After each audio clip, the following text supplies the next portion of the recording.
I took my father-in-law's course in psychology, and I thought I might go to law school. I knew there were a whole bunch of subjects I wanted to read about.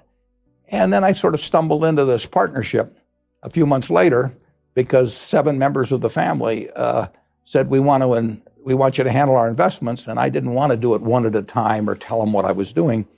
So I put the 7 together in a partnership that had $105,100 in it. And a few months later, a fellow named Homer Dodge, who had been a stockholder of Graham Newman, came out, saw me in Omaha, and he said Graham Newman was liquidating, and he said he'd asked Ben where to put his money, and Ben said maybe Warren would be a good choice. So he joined me for, I think, about $100,000 at the time. Stumble along, all of a sudden you have a partnership, right, and you're making money. The Egyptians, I think, figured out how to weave.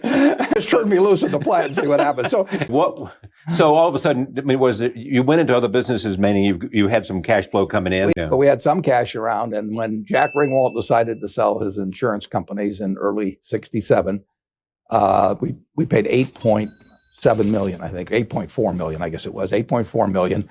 And we had, in Berkshire, we had, I don't know, maybe $4 or $5 million around. Maybe we borrowed a few million. Why was the insurance business attractive? And if you've got somebody that's doing a decent job on the insurance end in underwriting, it gives you money to invest on my end. Insurance has propelled our growth. It gave us the money to both invest in marketable securities and also money to buy businesses outright. What happened? But I decided that to the extent we could, we'd try to add on other things. Interestingly enough, Charlie, I'd have been better off if I'd done all the subsequent things without putting them in Berkshire originally. I don't know. But it worked out fine. Yeah, I really do. What are you thinking? And it's a little like, in 1999 and 2000. I mean, I was left behind. It became my painting. I was only painting an hour or two a day at the start. As a kind of an extension, a corporate extension of me. No, we did not get out of the textile business for 20 years. I mean, this is, I'm going to confess. This is like a revival meeting now. I bought something called Wambeck Mills in Manchester, New Hampshire. I solved something. Got out of the textile business.